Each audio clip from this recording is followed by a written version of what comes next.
पंजाब हुकूमत ने बसंत मनाने की मशरूत इजाज़त दे दी है। ऑर्डिनेंस के तहत कवायद की खिलाफ वर्जी करने वालों के लिए सख्त कैद और भारी जुर्माने की सज़ा मुकर्रर की गई है। मज़ीद जान लेते हैं रॉन न्यूज़ के नुमाइंदे वसीम राज से। जी वसीम।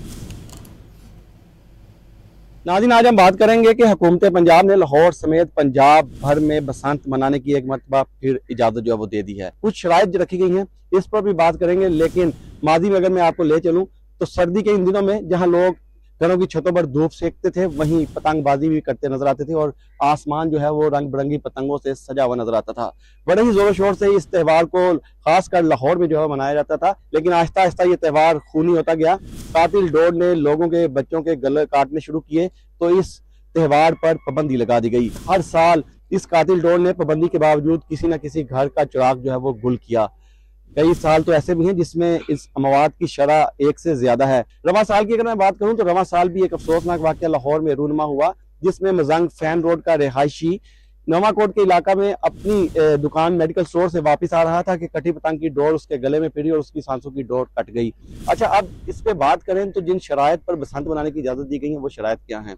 सबसे पहले मैं बात करूं तो हुकूमत ने जो शराइत रखी है उसमें बताया गया है कि 18 साल से कम उम्र बच्चा पतंगबाजी नहीं कर सकता। अगर 18 साल से कम उम्र बच्चा पतंगबाजी करता हुआ पकड़ा गया तो उसके वालिदैन के खिलाफ जो है वो कार्रवाई होगी। उस बच्चे को पहली मरतबा 50,000 रुपये जुर्माना किया जाएगा। अगर वो फिर बाज ना आया और दोबारा पतंगबाजी की तो फिर जुर्माना 1 लाख तक जो है वो किया जाएगा।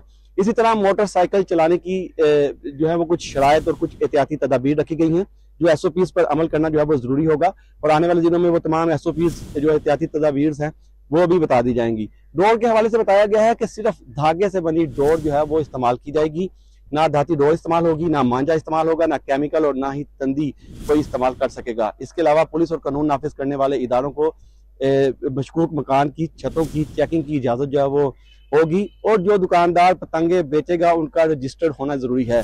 जो दुकानदार रजिस्टर्ड होंगे उनको एक जो QR कोड है उनसे मुंसलिक किया जाएगा और इसी तरह डोर बेचने वालों को भी एक QR कोड जो है वो दिया जाएगा जिससे ये पता लगाया जाएगा कि ये पतंग या डोर किस दुकान से खरीदी गई और इसको खरीदने वाला कौन था।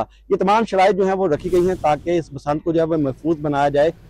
तिमराज, बहुत शुक्रिया आपका।